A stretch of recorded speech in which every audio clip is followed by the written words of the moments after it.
L'agence spatiale américaine a officialisé son intention de retourner visiter Vénus. Deux nouvelles missions d'exploration de notre voisine ont été sélectionnées par la NASA. Mais à quoi vont-elles servir? Nous allons répondre à cette question dans cette vidéo. La NASA va retourner enfin sur Vénus, pour la première fois depuis plus de 3 décennies, et même une seconde fois. Le 2 juin 2021, Bill Nelson, l'administrateur de la NASA, a annoncé les derniers choix de l'agence pour les missions planétaires robotiques. 2 missions vers Vénus, Da Vinci Plus et Veritas. Ces 2 missions sœurs visent toutes deux à comprendre comment Vénus est devenue un monde semblable à un enfer, capable de faire fondre du plomb à sa surface. Vénus est à bien des égards une jumelle de la Terre. Elle est comparable en taille, en masse et en composition. Et c'est la planète dont l'orbite est la plus proche de nous. Mais la destinée de 2 planètes a divergé. Alors que la Terre est à température modérée et largement recouverte d'eau, Vénus a une atmosphère dense en dioxyde de carbone et a une température infernale de 900 degrés Fahrenheit à sa surface. Après de nombreuses missions des États-Unis et de l'Union soviétique pour l'explorer dans les années 70, 80 et 90, l'attention s'est déplacée ailleurs. Mais dernièrement, Vénus est revenue sous les projecteurs, après qu'une équipe de scientifiques a affirmé avoir découvert des preuves convaincantes de la présence de microbes vivants dans les nuages vénusiens, où la température reste confortablement chaude au lieu d'être brûlante. Les scientifiques ont détecté une molécule, la phosphine, pour laquelle ils n'ont pu trouver aucune explication plausible sur la façon dont elle aurait pu s'y former, sauf en tant que déchet d'organismes vivants.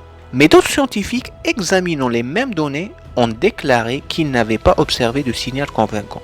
Pourtant, la découverte a incité Jim Bridenstine, administrateur de la NASA à ce moment-là, à déclarer qu'il est temps de donner la priorité à Vénus. L'année dernière, la NASA avait sélectionné des propositions pour son programme Discovery, dans lequel les scientifiques proposent des idées pour des missions planétaires plus petites avec des prix modestes. Il y a eu 4 finalistes. 2 d'entre eux, Da Vinci Plus et Veritas, ont proposé l'exploration de Vénus. Les autres finalistes étaient Io Volcanic Observer, qui aurait exploré Io, une lune de Jupiter, qui est le corps le plus volcaniquement actif de notre système solaire, et Tridon, qui aurait envoyé une sonde survoler Triton, une grande lune intrigante de Neptune.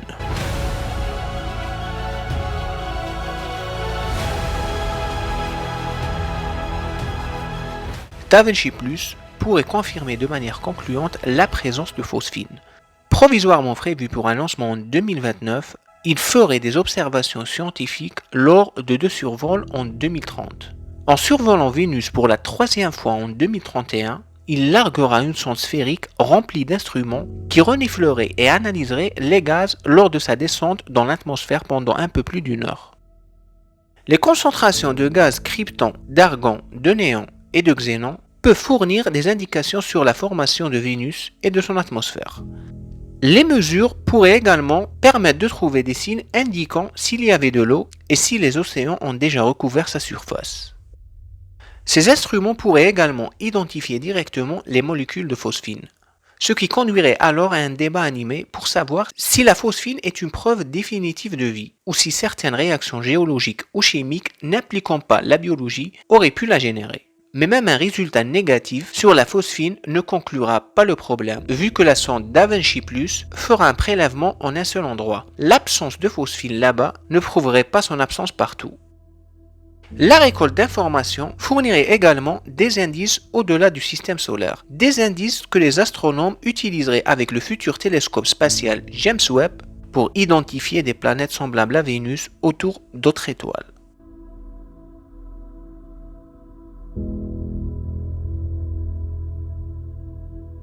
Veritas, quant à lui, doit être lancé environ 1 an avant Da Vinci Plus. Il s'agit en effet d'une version bien améliorée de la dernière sonde spatiale de la NASA dédiée à l'exploration de Vénus, Magellan, qui est arrivée en 1990 et a passé 4 ans à cartographier la surface de la planète grâce à un radar. La nouvelle mission permettra de fournir des mesures topographiques plus de 100 fois supérieure à celle produite par Magellan, assemblée en une carte tridimensionnelle très détaillée. Pour le moment, nous n'avons qu'une carte topographique très grossière. Les cratères de Vénus sont sombres, mais personne ne sait si c'est parce qu'il s'agit de coulées de lave provenant d'éruptions récentes ou de dunes de sable accumulées. C'est une question très importante pour comprendre l'histoire du volcanisme vénusien. Veritas possède un autre instrument, un spectromètre, qui sera capable d'étudier de quoi sont faites les roches à sa surface. Cela testera une hypothèse selon laquelle certaines parties de la croûte de Vénus sont similaires au continent de la Terre, tandis que la plupart des autres ressemblent aux basaltes qui forment les fonds marins de la Terre. Ce spectromètre sera également utilisé pour rechercher un volcanisme récent ou toujours actif.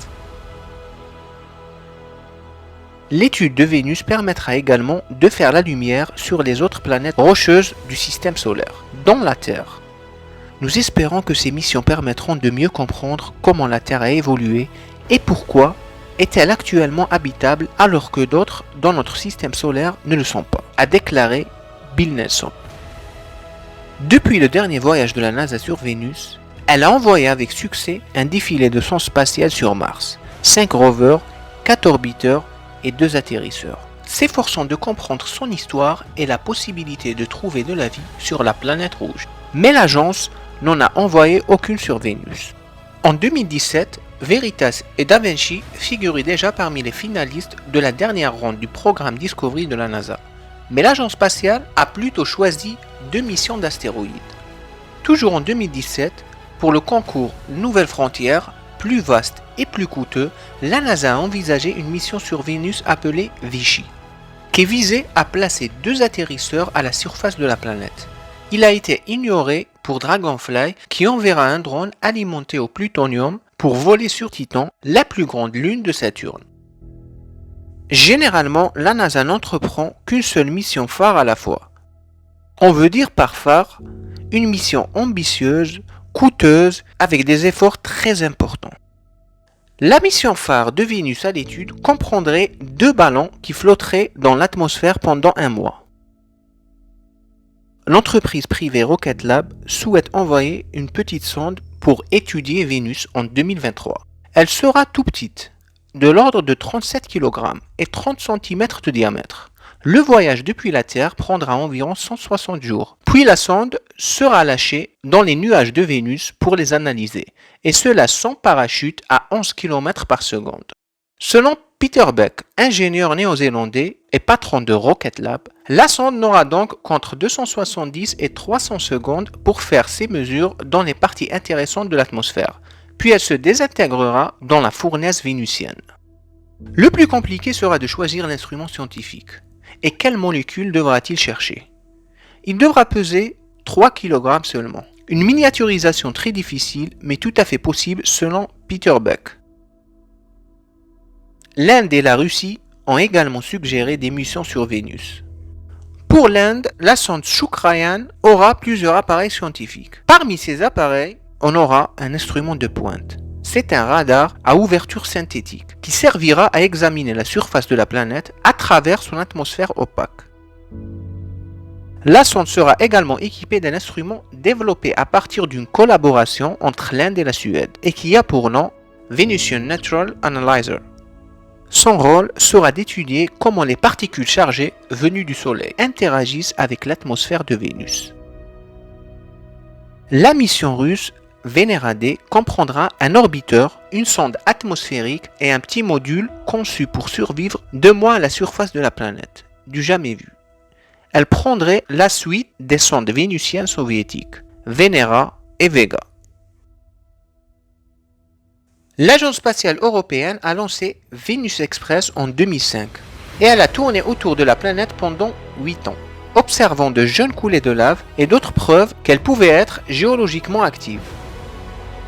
Akatsuki de l'Agence spatiale japonaise est la seule sonde actuellement sur Vénus. Dans son étude depuis l'orbite, la sonde a révélé des perturbations dans les vents de la planète connus sous le nom de Gravity Waves, ainsi que des courants jet équatoriaux dans son atmosphère.